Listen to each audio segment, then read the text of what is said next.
매일 아침 말씀 묵상 교과 연구에 오신 여러분을 진심으로 환영합니다. 12과 전조, 마지막 사건들에 대한 전조들이 성경 곳곳에 나타나 있는데요.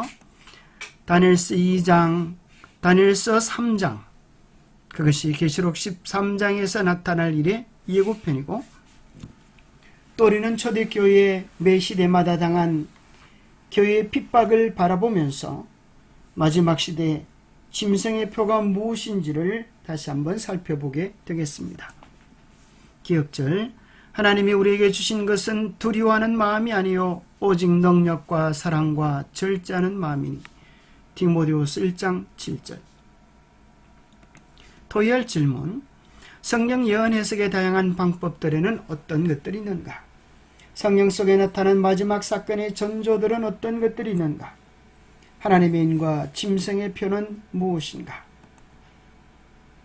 다니엘서 2장의 예언과 거기에 대한 역사주의적 접근을 살펴보겠습니다. 다니엘서 2장에 보면 느부갓네살이 꿈속에서 한 신상을 보았는데 그 신상은 세상에 일어날 장래일을 예언하는 하나님이 주신 계시적 꿈이었습니다. 그런데 세상에는 예언 해석에 대한 다양한 견해들이 있습니다. 미래주의라고 하는 것은 역사 속에서 이루어지기보다 마지막 시대, 먼 미래 때에 이루어질 것이다 라고 이해하는 것입니다. 그리고 과거주의는 이것이 이미 이루어졌다고 하는 것이고, 이상주의는 실제적 성취보다는 교훈적인 것으로 적용을 합니다. 역사주의는 역사와 예언을 대조해 가면서 실제적으로 역사 속에서 예언들이 어떻게 성취되어졌는지를 구체적으로 살펴보는 것입니다. 사실 종교개혁자들은 역사주의를 통하여 즉 그리스도를 교황으로 적용을 시켰습니다. 그렇게 되자 성경 예언 그대로 교황이 즉 그리스도요 하나님을 대적하는 세력임이 너무나 명확히 드러나게 되자 교황권에서는 제수잇 예수를 통하여 과거주의와 미래주의를 만들어냅니다. 그래서 즉 그리스도에 대한 추적을 따돌리려고 하는 것입니다. 과거주의는 예수의 회원이었던 알카자에 의해서, 미래주의는 리베라에 의해서 만들어지게 됩니다. 그것 모두는 예언을 바르게 해석하려는 눈을 다른 곳으로 돌리려고 하는 기획일 뿐인 것입니다. 그래서 우리는 다니엘서 2장을 보면 역사적으로 너무나 명확하게 이루어져 왔음을 발견하게 됩니다. 다니엘에 나오는 금, 은, 동, 철과 진흙은 바벨론, 메데, 페르시아, 그리스, 로마, 그리고 오늘날 존재하는 유럽의 여러 나라들로 분명히 적용되어집니다.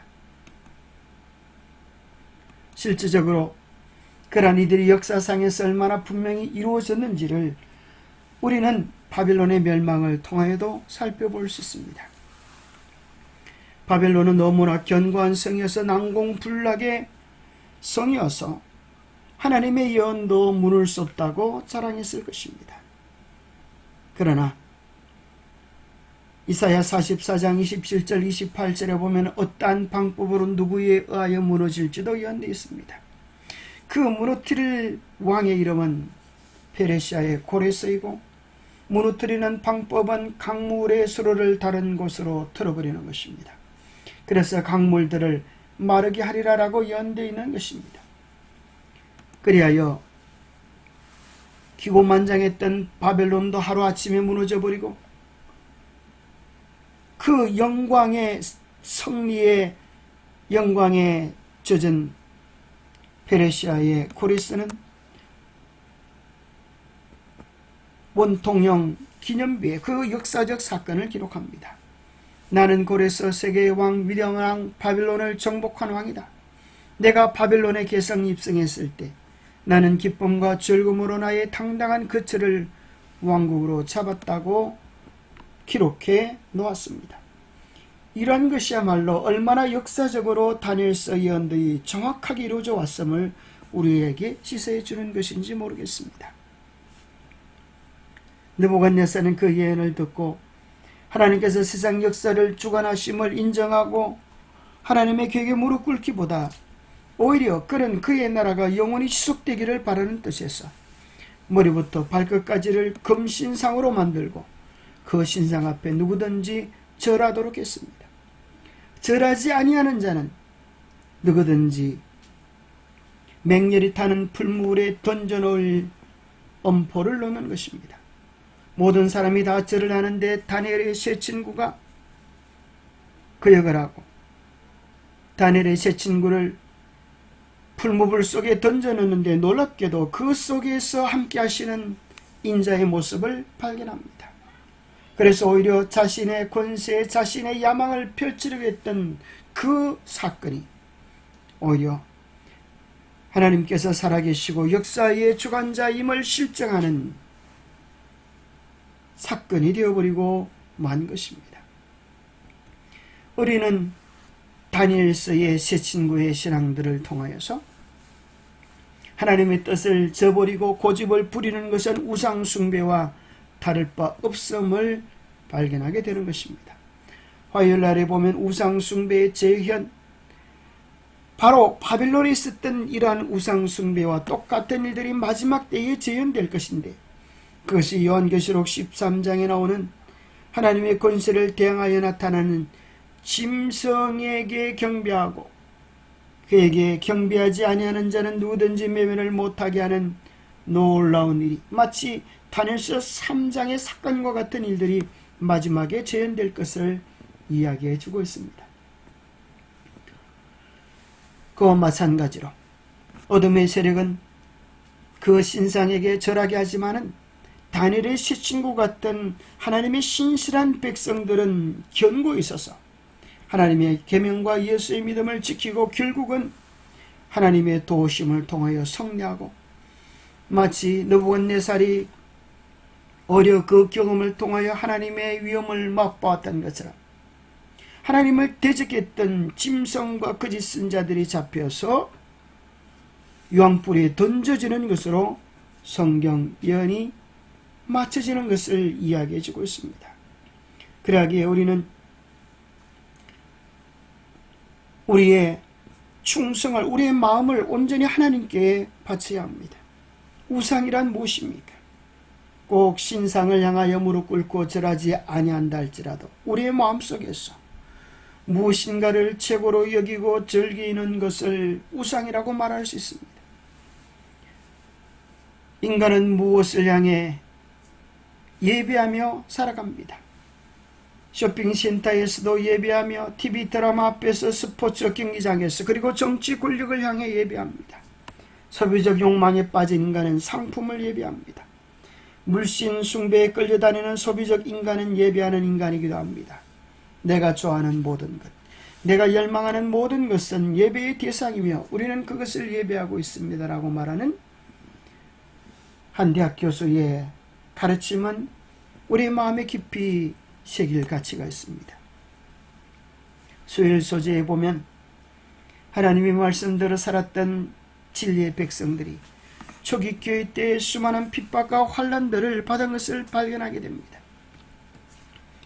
예수님을 따랐던 12 사도들은 사도 요한을 제외한 모두가 예수님을 위하여 순교했던 사실을 발견합니다. 특별히 헤롯 왕은 원형 경기장에서 그리스도인들을 야수들의 밥으로 던져주기도 했습니다. 로마 시대 수많은 하나님의 백성들이 핍박과 환난을 당했습니다. 이러한 사건들은 마지막 시대에도 그러한 일들이 반복될 것을 이야기하고, 그 때를 우리가 말씀과 기도로 깨어 준비해야 할 것을 예고해 주고 있는 것입니다. 목요일 소식입니다. 마지막 때 하나님의 백성과 짐승의 백성으로 구분될 것은 명확한 것입니다. 알곡과 가라지로 구분될 것입니다. 무엇이 그 기준점 쟁점이 될 것입니까? 바로 그것은 하나님의 계명과 사람의 계명입니다. 성령의 인은 무엇입니까? 성령인이라고 말합니다. 성령의 인이란 내 마음속에 예수 그리스도가 주인 되으셨음을 성령으로 인치는 것입니다. 예수님이 우리의 구주가 되심으로 그런 구원받을 자가 하나님의 백성이 되는 것입니다. 성령은 우리의 마음을 자라게 합니다. 우리의 마음을 더 깊은 진리로 이끌어줍니다. 그래서 로마서 8장 14절은 하나님의 영으로 인도함을 받는 사람은 곧 하나님의 아들이라고 말합니다. 성령의 인도하심을 받으면 성령은 우리를 어디로 인도하시겠습니까? 히브리서 8장 10절은 바로 그것이 하나님과의 언약으로 우리를 인도하신다고 말합니다. 성경은 언약의 책입니다. 하나님과의 우리와의 언약의 책입니다. 그 언약의 문서 증거가 하나님의 십계명인 것입니다. 그래서 진실된 하나님의 백성들은 하나님의 법을 그들의 생각에 두고 그들의 마음에 두면서 이 계명에 순종하게 될 것인데, 그들을 향하여 하나님은 참 내 백성이다라고 말씀하시게 되실 것입니다. 특별히 그 가운데 안식일은 우리가 하나님의 백성이라고 하는 명확한 증거입니다. 우리가 하나님을 예배해야 하는 근거를 말해줍니다. 창세기 20장에는, 출애굽기 20장에는 하나님이 우리를 창조하셨기 때문에 우리의 창조주가 되시기에 예배해야 한다는 사실을 이야기하고, 신명기 5장에서는 하나님께서 우리를 애굽 땅에서 인도하여 내셨기 때문에, 사망의 땅에서 구원하여 내셨기 때문에 하나님을 예배해야 한다고, 구원자 하나님을 예배해야 한다고 창조와 구원의 기념일로서 안식일을 준수해야 할 것을 우리에게 엄중히 선포하고 있는 것입니다. 바로 창조의 기념일, 구원의 기념일을 통하여서, 기념일인 안식일을 준수함을 통하여서 바로 하나님의 참된 백성의 표가 되어지기 때문에 에스겔서 20장 20절에는 안식일을 거룩히 지키라고 권면하면서 이것이 하나님과 당신의 백성 사이의 표징인 사인이 될 것을 이야기해주고 계십니다. 계시록 13장에는 짐승의 표가 나오는데, 짐승의 표를 이해하기 전에 우리는 짐승이 누구인지를 알을 필요가 있습니다. 계시록 13장에는 한 무시무시한 복합 짐승이 나오는데, 그 짐승의 정체를 유심히 살펴보면 불이 열이요 머리가 7이라, 본 짐승은 표범 같고 그 발은 곰 같고 그 입은 사자의 입 같은데, 용이 자기의 능력과 보좌와 큰 권세와 영광을 그에게 주었더라. 순서를 가만히 보면 다니엘서 2장에 나오는 짐승의 역순입니다. 사자, 곰, 표범, 무섭고 놀라운 10뿔 가진 짐승의 조합체가 바로 계시록 13장에 나오는 짐승입니다.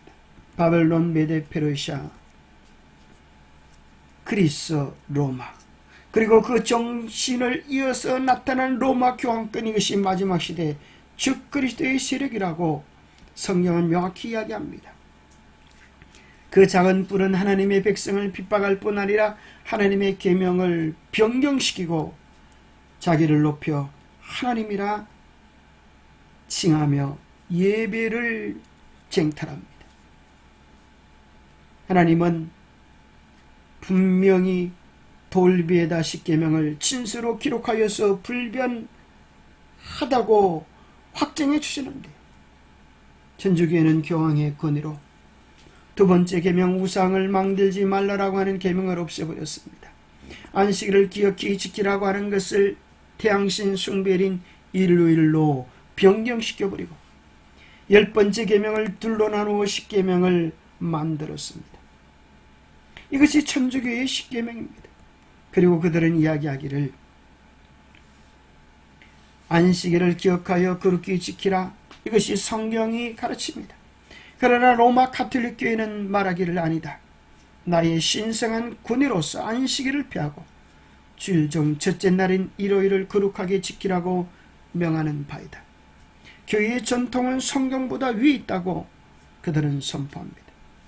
그에 대해 다니엘서 7장 25절은 이야기하기를 적 그리스도가 하나님을 대적하고 하나님의 백성을 괴롭게 하고 때에 관한 하나님의 법 제시를 안식일 계명을 일요일로 변경시킬 것을 예언해 놓고 계시는 것입니다. 제7일 안식일 계명이 하나님의 인이라고 하면 마지막 때 강제적으로 강요되어지는 일요일 준수는 짐승의 표가 될 것입니다. 지금은 그러하지 아니하지만 법적으로 이것이 공식화되고 어떤 사람이든 개인적으로 하나님의 계명이 무엇인지 분명히 인식함에도 불구하고 사람의 권위를 따라가면 짐승의 표가 될 것입니다. 기도하겠습니다. 하나님 아버지, 우리를 하여금 성령 곳곳에 나타난 마지막 사건들의 전조를 살펴보게 도와주시니 감사합니다. 하나님의 백성들이 각 시대마다 순교로서 선하게 싸움에서 이겼던 것처럼 우리도 마지막 때에 타협하지 않은 진리의 굳게 선 모습으로 이 시련들을 이겨내게 하여 주옵소서. 사람의 계명보다 하나님의 계명을 중요하게 여기며 순종하게 도와주옵소서. 전적으로 하나님을 의지할 때 하나님이 지키심을 우리도 맛보게 도와주시고, 그리 아니하실지라도 하나님을 향하여 변하지 않는 사랑, 변하지 않은 충성을 드릴 수 있도록 축복하여 주시옵기를 우리 주 예수 그리스도 이름 머지하여 간절히 간구하옵나이다. 날마다 주님을 바라보며 주님을 닮아가는 우리 아름다운 삶이 되시기를 축복합니다. 감사합니다.